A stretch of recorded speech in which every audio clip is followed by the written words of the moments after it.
تمہیں ٹیڑھا کرنے کے لیے صرف اس قطرے کو جنبش دینے کی ضرورت ہے، صرف جنبش دینے کی ضرورت ہے۔ میں نے سائنس کی ایک تحقیق پڑھی، اللہ اکبر، حیرت ہوتی ہے۔ انہوں نے یہ تحقیق کر کے بتایا یہ جو تمہاری پلکیں جھپکتی ہیں، کھلتی بھی ہیں جھپکتی بھی ہیں، جانتے ہیں آپ یہ کتنی ہلکی ہیں اور کسی کو احساس بھی نہیں ہوتا کب جھپکی کب کھلی، کسی کو احساس نہیں ہوتا۔ کہا اس کے اندر کون سی طاقت ہے؟ کیا ربر ہے، میگنیٹ ہے، کیسے یہ کیسے ہوتی ہے؟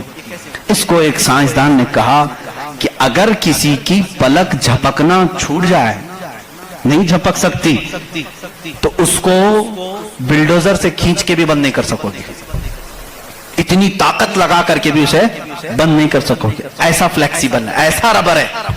اور اگر بند ہو گئی تو کھول بھی نہیں سکو گے، پوری طاقت لگا کے ٹوٹ کے پھٹ جائے گا یہ پلک، کھلے گی نہیں کھلے گی۔ جھپک گئی تو وہی رہ گئی، کھلی تو بند نہیں ہوگی، پوری دوسری کوئی بھی الٹرنیٹ طاقت سے اگر تم چاہو اس کو بند کرنا یا کھولنا نہیں کر سکو گے۔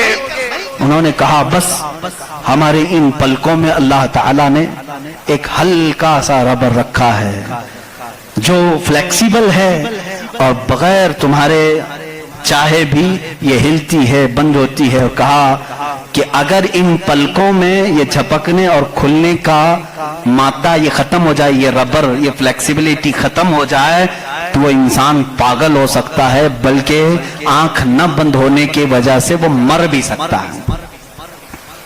وَفِي أَنفُسِكُمْ أَفَلَا تُبْصِرُونَ۔ ہم ان تمام نعمتوں کو سمجھ نہیں پاتے، بلکہ دن میں ہزاروں بار جھپکتے ہیں کھولتے ہیں، احساس نہیں ہے اس نعمت کا۔ اگر یہ بند ہونا ختم ہو جائے یا بند ہو گئی کھل نہ سکے تو کیا کر لے جاؤ گے؟ کچھ نہیں کر سکو گے۔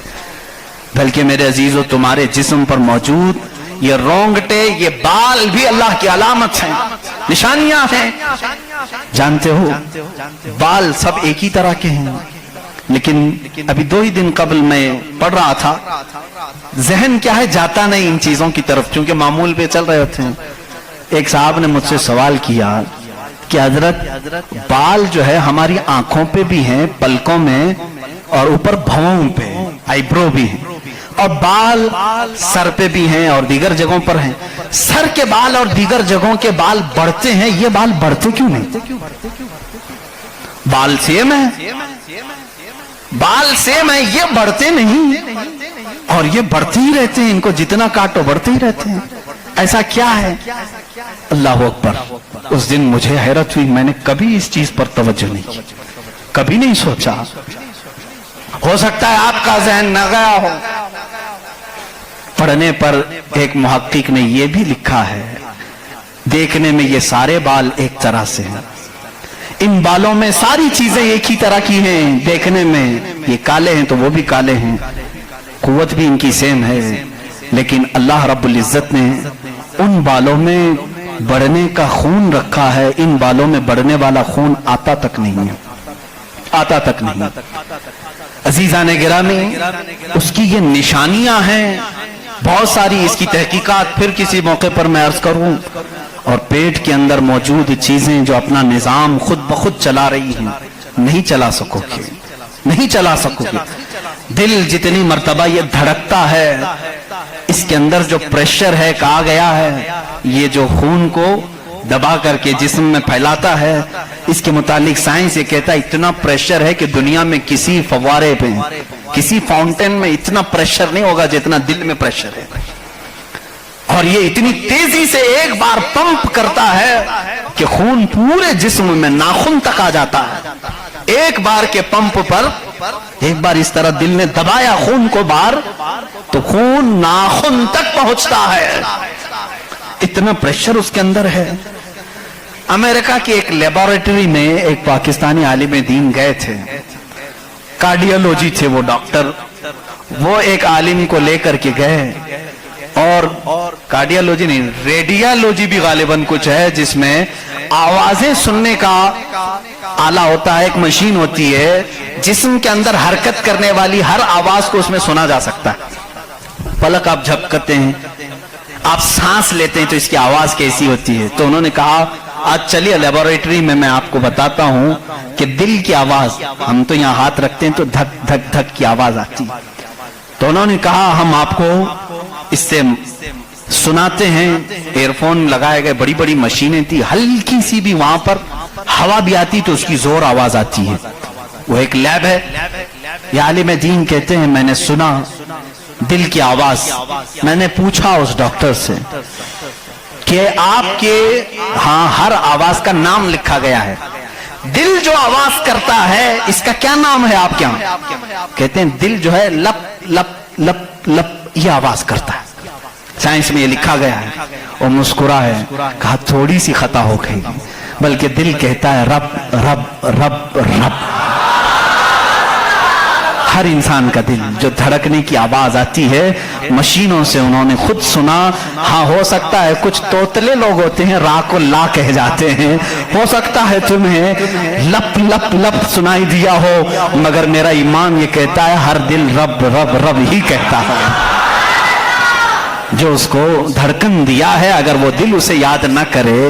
عزیزان گرامی، کائنات کی بہت ساری چیزیں اس کی نشانیاں ہیں، سمندروں میں اس کی نشانیاں ہیں. آپ کو معلوم ہے سمندروں کا علم، علم البحر جن کو معلوم ہے، جو غوطے لگاتے ہیں وہ کہتے ہیں زمین پر جتنی مخلوقات ہے اس کے 10 گنا زیادہ مخلوقات سمندروں میں موجود ہیں. سمندروں میں یہاں جتنے کیڑے دیکھ رہے ہو، کتنے مکوڑے دیکھ رہے ہو، یہاں جتنے قسم کی مخلوقات آپ دیکھ رہے ہیں اس کے 10 گنا زیادہ مخلوقات سمندروں کے اندر ہے. کون ہے جو ان کے رزق کا انتظام کرتا ہے؟ کون ہے ان کی پرورش پر؟ سمندروں کا علم الگ ہے. کہتے ہیں ہم اندر جاتے ہیں تو اس کے اندر اتنی چیزیں کہ ہر بار نئی چیزیں دکھتی ہیں. اور انہوں نے کہا کہ کئی لاکھ قسم کی مچھلیاں گن لی گئیں، لیکن ہر بار غوطہ لگاتے ہیں تو پھر نئے رنگ کی مچھلی نظر آتی ہے. ان کو رنگ دیتا کون ہے اس کے اندر؟ عزیزان گرامی، سمندروں کے علم میں لوگوں نے کہا اس کی گہرائیوں میں کیا کیا موجود ہے. کچھ باتیں تو عقل تسلیم کرتی ہیں، جیسے آپ کو میں نے کہا سمندر میں مچھلیاں ہیں، اندر پیڑ پودے بھی ہیں، آپ سب تسلیم کریں گے ہوتے ہوں گے. مخلوقات ہیں، ہاں ہوتے ہوں گے، سب ہوتے ہوں گے. لیکن ایک قرآن کے فرامین تفاسیر میں یہ کہا گیا ہے سمندر کے اندر آگ بھی ہے. آپ کہاں سے تسلیم کرو گے؟ سمندر کے اندر آگ ہے، کیسے تسلیم کرو گے؟ ظاہر سی بات ہے تم انکار کرو گے. پانی اور آگ ہو ہی نہیں سکتا، اور وہ بھی پانی ہلکا پھلکا پانی نہیں، سمندر کا جوشیلا پانی. اور یہاں پر اسلام میں یہ باتیں کہی گئی ہیں کہ سمندر کے اندر آگ ہے. لیکن یہ دنیا کو اس وقت نظر آ گیا جب سونامی آئی تھی.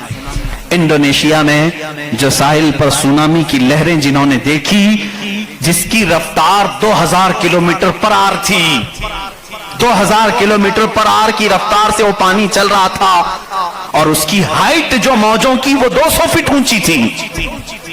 200 فٹ اونچی لہریں 1000 کلومیٹر پر آر کی رفتار سے جب جا رہی تھی تو مشاہدہ کرنے والوں نے یہ کہا جب وہ لہریں چلتی تھی تو پیچھے آگ کے شعلے نکلتے تھے. سمندر میں آگ کے شعلے نکلتے تھے. آج سائنس اس بات کو تسلیم کر چکا ہے سمندر میں کئی ایسے پہاڑ ہیں جو آتش فشاں ہیں، جن کو وولکینو کہا جاتا ہے. آگ اگلنے والے پہاڑ ہیں، آگ اگلنے والے پہاڑ ہیں.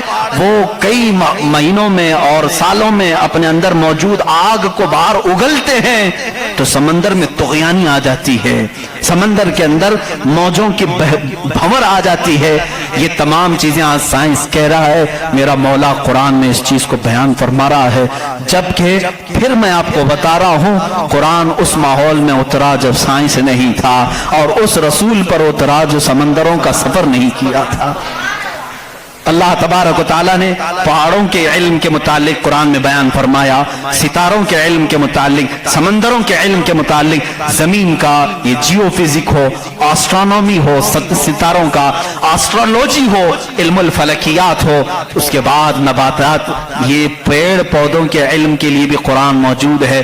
اللہ رب العزت ان کے متعلق بھی فرما رہا ہے ان کے جوڑ بنائے گئے. آج دنیا یہ کہہ رہی ہے کہ ایک پیڑ کو دوسرے پیڑ سے لگاتے ہیں تو پھل اچھے آتے ہیں.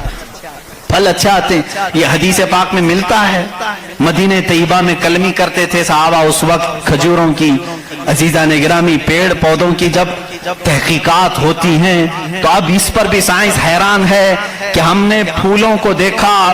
یہ پھول جب کھلتے ہیں تو اس میں اچانک آ کر کے پینٹ کون کر جاتا ہے؟ یہ رنگ کون ڈالتا ہے؟ ہم نے درختوں کو ہرا ہی دیکھا ہے, ہرے ہی ہوتے ہیں, لیکن جب پھول نکلتے ہیں تو یہ رنگ آتا کہاں سے ہے؟ اس کی تحقیق کرتے کرتے ڈالیوں کو لوگوں نے چیر دیا, پتوں کو پھاڑ دیا, لیکن پھول کا رنگ پورے درخت میں کہیں نہیں پایا, کہیں نہیں پایا. ان پودوں کو اور ان پھولوں کو کون رنگ دیتا ہے؟ بلکہ حد تو یہ ہے میرے عزیزو, اس کی سب سے بڑی چیز یہ نشانیوں میں سے یہ بھی ہے کہ پیڑ پودوں کو تم لہلہاتے ہوئے آج دیکھتے ہو, ان کی پیدائش پر کیا تم نے غور و فکر نہیں کیا؟ یہ کیسے پیدا ہوتے ہیں, کیسے نکلتے ہیں؟ اللہ اکبر. ان کو تم نے زمین کے اندر بو دیا تھا, مٹی ڈال دی تھی اور اس پر پانی ڈال کر برابر کر دیا تھا, لیول کر دیا تھا, اور اچانک دوسرے دن تیسرے دن جا کر دیکھتے ہو وہ زمین کا سینہ چیر کر باہر آیا ہوا ہے. اتنا ہی نہیں, وہ چھوٹا سا کومپل نکلا ہوا پودا باہر آتا ہے. اب وہ کتنی چیزوں کو فیس کرتا ہے, ہواؤں کا بھی مقابلہ کر رہا ہے, طوفان بھی آ رہے ہیں, لیکن وہ پودا وہیں لگا ہی لگا ہے. چھوٹے پودے کو بڑی سے بڑے طوفان ہلا کے نہیں کر سکے. کون ہے وہ ہلکے پودے کی حفاظت کر رہا ہے. بڑی بڑی ہواؤں سے وہ بڑی بڑی طاقتوں کو اڑا لے جانے والی ہوائیں آتی ہیں, لیکن ہلکے پودے کی حفاظت ہو رہی ہوتی ہے. وہ فصلیں لانے تک کون ہے ان کی حفاظت کرتا ہے. قرآن میں 20ویں پارے کی شروع کی آیتیں پڑھو گے آپ کا یقین تازہ ہو جائے گا. امن خلق السماوات والارض وانزل لكم من السماء ماء فانبتنا به حدائق ذات بهجا ما لكم ان تنبتوا شجرها االہ مع اللہ. کیا اللہ کے سوا کوئی ہے؟ اللہ فرماتا کون ہے جس نے زمین کو تمہارے لیے قرار بنایا؟ کون ہے جو زمین کو پھاڑ کر کے اس میں نہریں بنایا؟ کون ہے جو تمہارے لیے آسمانوں کو چھت بنایا؟ کون ہے جو اس میں سے تمہیں رنگ برنگے پودے نکالتا ہے؟ کیا اللہ کے سوا کوئی ہے؟ الہ مع اللہ. اس طرح کی 5 آیتیں جس میں سوال ہے الہ مع اللہ, کیا اللہ کے سوا کوئی ہے؟ اب میرے عزیزو, میں نے آسمانوں کی بات کی, زمینوں کی بات کی, گیلیکسی کی بات کی, پیڑ پودوں کی بات کی, سمندروں کی بات کی, بلکہ میں نے تمہارے ذات کی بھی بات کی. تمہارے جسم میں موجود ہر عضو, ہر پارٹ اللہ کی نشانی ہے, اللہ کی نشانی ہے. تم میں سے کوئی بھی ایک عضو دوسرا ڈپلیکیٹ بنا نہیں سکتا. بنے گا تو صاف نظر بھی آئے گا. آنکھ چاہے تو بکرے کی لگا لو, لیکن دکھائی کچھ بھی نہیں دے گا. اس آنکھ کے اندر جو چیز موجود ہے وہ دوسرا اس کی کاپی کر نہیں سکتا. روبوٹ تو بہت بنا لیے, لیکن جینے والا, فیلنگ رکھنے والا انسان دوسرا تخلیق نہیں کیا جا سکا. بلکہ وہ قرآن میں اللہ چیلنج کر رہا ہے, تم تو انسانوں کے ابھی یہ کہہ رہے ہیں کہ جنین بنائے جا رہے ہیں, یعنی ہم ڈپلیکیٹ انسان بنانے کی کوشش کر رہے ہیں. یہودی اس پر ریسرچ کر رہے ہیں, لیکن مولا تو فرما رہا ہے کہ یہ ایک مکھی بھی بنا نہیں سکیں گے. 17ویں پارے کا آخری صفحہ ہے جس میں رب تبارک و تعالیٰ فرماتا ہے کہ لن يخلقوا ذبابا ولو اجتمعوا له, یہ سارے کے سارے مل کر کے ایک مکھی نہیں بنا سکیں گے. ضعف الطالب والمطلوب, یہ کتنے ہی کمزور قسم کے لوگ ہیں جو دوسری تخلیق کی بات کر رہے ہیں. اسی لیے میرے عزیز ہو, جب کوئی بنا نہیں سکتا, اسی لیے اسلام نے کہا اپنے ہاتھوں سے بھی کوئی جسم نہ بناؤ, اس لیے کہ تم خدا بننے کی کوشش کر رہے ہو. بنانا کسی کے جسم کو صرف کام ہے, اللہ کا کام ہے. اپنے ہاتھوں سے کوئی چیز تعمیر یعنی شکل و صورت والی کوئی بھی چیز نہ بناؤ جو اللہ کی تخلیق ہے. ایسی چیزیں جس میں جان ہے, جو چلتی پھرتی ہیں, ان چیزوں کو بنانے کے لیے منع اسلام نے اسی لیے کیا کہ تم قدرت کی تشبیہ چاہتے ہو, اللہ رب العزت کی برابری کرنا چاہتے ہو, تم سے یہ ممکن بھی نہیں ہو سکے گا. دیکھتے ہو آج ہمارے ہاں ناٹک ہے, ہمارے ہاں لوگوں کا انت وشواس ہم دیکھ رہے ہیں. بے وقوفی کی حد ہو گئی, حد ہو گئی آج بھی کہ لوگ اپنے ہاتھوں سے جس کو بنائے. میں آپ کو بناؤں, خدا کون ہے, تمہارا یقین کیا ہونا چاہیے اور دنیا کیا چاہتی ہے. میں سب کو کھلے عام میسج دے رہا ہوں, سب کے لیے. کچھ لوگ یہ سمجھتے ہیں ہم کو خدا بنانا پڑے گا, پیسے لانا پڑے گا.